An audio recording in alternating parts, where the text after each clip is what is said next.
Assalamualaikum warahmatullahi wabarakatuh. Nama saya Priyadi Hafidudin. Mungkin di sini saya akan berbagi tips lah, yang mana sesuai dengan kebanyakan ataukah kelumrahan sekarang gitu melihat dalam pandemi ini. Kebanyakan manusia itu bersifat mengeluh, dan emang manusia itu hakikatnya mengeluh kan, mengeluh dalam berbagai hal, mengeluh dalam rasa sempit, mengeluh dalam rasa takut. Karena itu semua ujian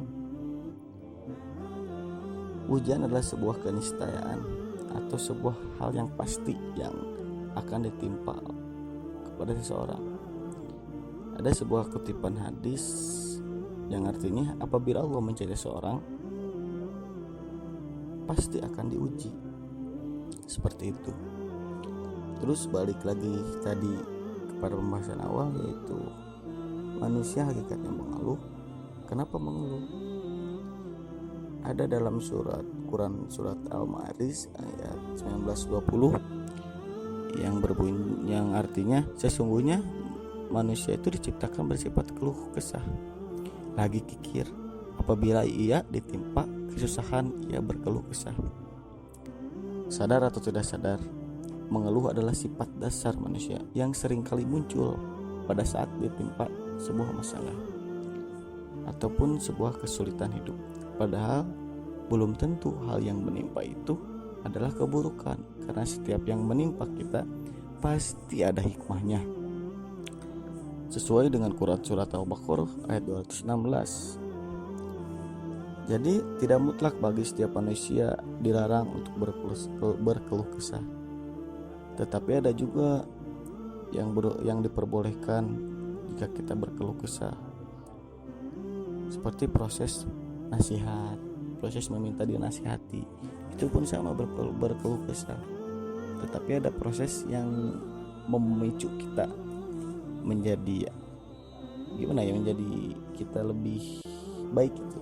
Asalnya down, terus kan kita mengeluh tuh, curhat kita mengeluh kepada ustadz atau kepada siapa. Jangan hanya ustadz, mungkin kepada teman juga bisa. Kita mengeluh nih, gimana nih keadaan ini, curhat gitulah. Nah, ada juga di pembahasan selanjutnya, yaitu dalam pandemi ini kita harusnya selalu memberikan kabar gembira atau kabar bahagia kepada orang-orang yang lain. Jangan hanya terus dikasih cemas, terus memberi kekhawatiran atau ketakutan yang membuat orang-orang masyarakat yang ada di Indonesia khususnya jadi merasa ketakutan. Emang kita perlu takut, emang hakikat manusia juga takut, tapi jangan terus-teruslah dikasih ketakutan yang nantinya ia masih bakal digulung ketakutan itu. Manusia itu tidak akan berubah. Maka Rasul pernah mencontohkan memberikan kabar gembira di tengah kecemasan. Kaidah komunikasi Rasul pada saat perang Ahzab atau perang Khandaq. Ada yang tahu kan perang Ahzab atau Khandaq? Yang mana perang itu dibikin parit itu yang notabene atau atas ide Salman Al-Farisi. Nah, kalau melihat pas kaidah komunikasi Rasul pada saat itu, mungkin sama dengan kita. Sekarang keadaannya kita dilanda Corona membuat umat sekarang itu menjadi cemas. Iya, benar, memang kebanyakan seperti itu. Nah, kalau kita mencontoh kepada Rasul pada zaman perang Khandaq dulu, dalam saat itu juga Rasul sama. Pada saat itu Rasul dalam keadaan, Rasul dan umatnya pada saat itu dalam keadaan kelaparan, kedinginan, dan ada isu desas-desus masyarakat Quraidah berkhianat. Isu ini adalah masyarakat Yahudi Quraidah ini mereka memihak musuh pada saat itu. Jadi posisinya gini, kan kita Rasul tuh di Madinah. Pada saat itu ya Rasul sedang berdiam dirilah sama umatnya di situ di Madinah, sedang hijrah. Nah, pada saat itu ada dari utara Madinah dan selatan yang kafir itu yang akan memerangi Rasul. Nah, di sisi lain pihak Yahudi yang asalnya berdamai dengan umat muslim mengingkari perjanjian dan akan menyerang umat muslim dengan memihak kepada musuh. Maka dari itu para sahabat khawatir, yang tadinya fokus untuk berperang tapi kemudian harus terpecah belah kekhawatiran terhadap para pengkhianat Yahudi dari Bani Quraidah yang bisa masuk menyerang Madinah. Di sana ada istri dan anak-anak mereka. Jadi ketakutan dikarenakan Madinah di sana kosong, hanya ada para perempuan dan para anak-anak. Takut umat sahabat pada saat itu. Dengan melihat keadaan dan kecemasan umat, Rasulullah langsung bertindak dengan mengutus 4 orang sahabat, dan komunikasi yang Rasul hadirkan dalam bahasa komunikasi yang dipahami oleh 4 utusan tersebut. Ya Rasul, kata salah satu sahabat, ungdur makora wa ungdur wakoro. Dalam bahasa ini ungdur wakoro itu lihatlah. Koro itu adalah satu kaum yang berkhianat pada zaman sebelum perang ini. Nah, cara komunikasi Rasul setelah tahu Yahudi ini berkhianat, tidak langsung cemas, tidak langsung panik. Rasul bagus, Rasul jadi diham-hamku sendiri ini Rasul. Oh iya, seperti itu.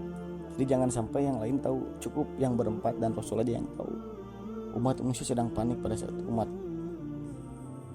Dan Rasul menyampaikan tidak detail masalah, karena sesuatu yang detail itu tidak menarik.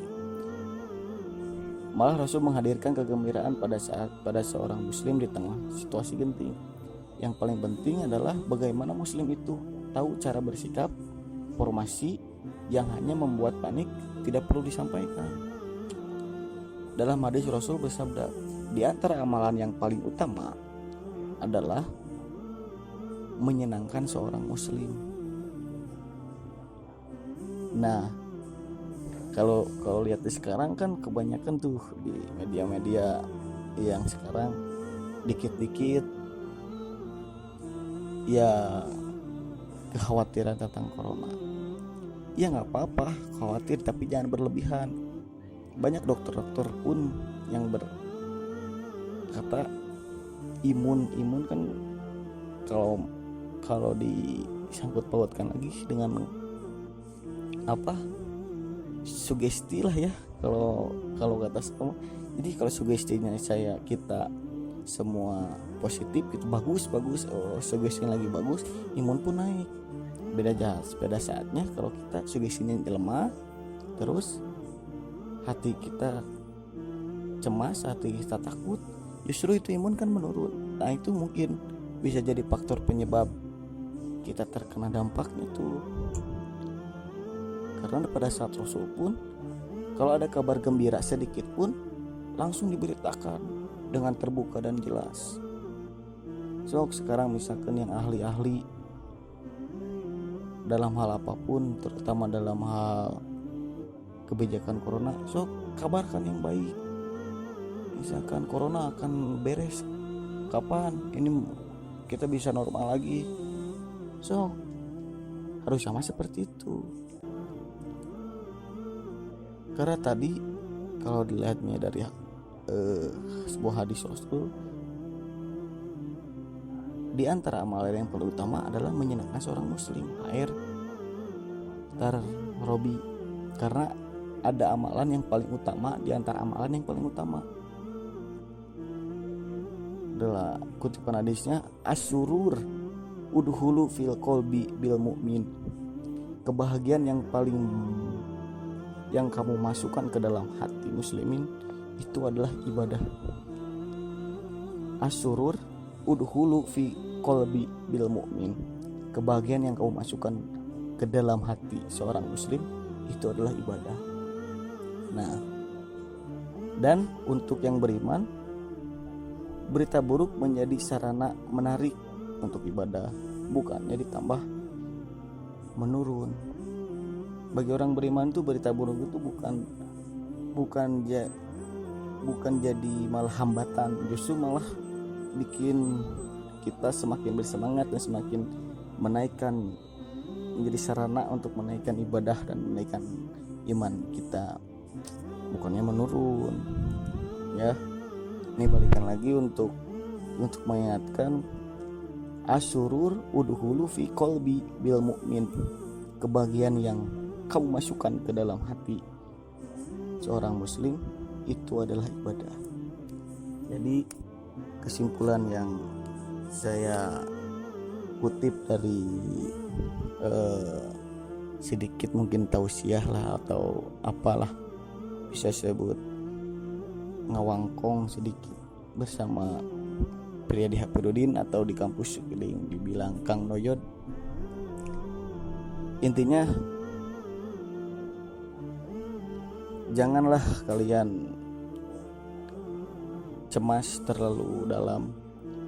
Waspada harus, tapi jangan terlalu berlebihan. Takut pun harus, tapi jangan terlalu berlebihan, karena itu emang hakikat manusia. Dan janganlah terlalu banyak men-share atau mempublis hal-hal yang membuat orang lain takut. Justru karena ketakutan itulah yang memicu lemahnya iman atau lemahnya kita. Tadi pun di akhir saya bilang, untuk orang beriman,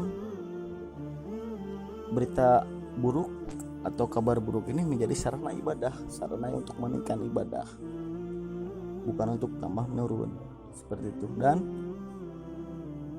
kalau ada kabar sedikit pun yang membuat hati manusia senang atau kabar gembira sedikit pun, maka terbukalah jelas, pantang, seperti itu. Jangan ditutup-tutupi kalau kabar gembira itu. Ya, mungkin cukup sekian dari tausiah dari saya. Benar tutur katanya mungkin terletak dari Allah Subhanahu wa taala, dan kealpaan atau kehilafannya mungkin dari masih kurangnya ilmu yang saya ketahui. Salah kata atau salah tutur katanya itu mungkin semua dari saya. Ditutup wae ku doa, aku lu qouli hada wa astaghfirullakum wa antum minkum robbana atina fid dunya hasanah wa fil akhirati hasanah wa qina adzabannar. Assalamualaikum warahmatullahi wabarakatuh.